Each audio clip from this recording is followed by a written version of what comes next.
So I was scrolling through TikTok until I saw a video by Battler the Endless saying that Anos loses to Featherin and that he is only hyperversal to maybe outerversal, which is completely not true.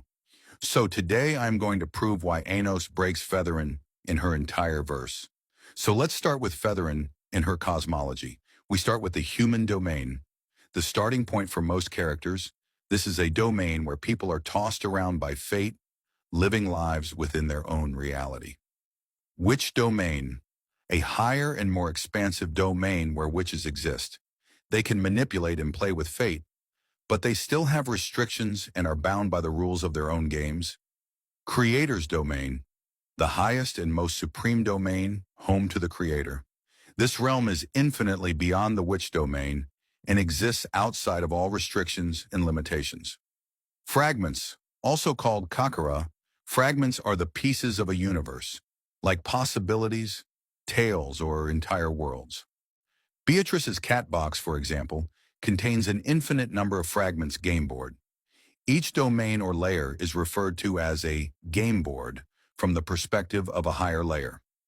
Witches see the human world as their game board, and even the witch domain is a game board for higher beings' metaroom. A higher plane of existence where meta-entities, like witches from higher layers, can observe and debate the games on the game board below higher dimensional theory. The entire cosmology is based on higher dimensions, where each lower layer is considered to be complete fiction from the perspective of the layer above it. The cat box, a specific game board that can contain and display infinite possibilities and outcomes. Beatrice's cat box is a famous example, and it is layered with higher realities, with the sea of fragments being a meta-reality that exists above it. The creator, the ultimate being that exists in the highest realm of the cosmology, beyond all restrictions and limitations. That was regarding the cosmology of Featherin. Now let's move on to Featherin herself. She has narrative manipulation, void manipulation, logic manipulation, space and time manipulation, perception manipulation, physics manipulation, immortality, and almost any ability you can think of.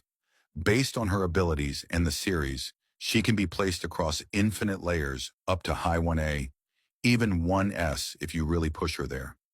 In addition, she one-shotted Lambda, who can easily destroy a powerful sorcerer like Battler.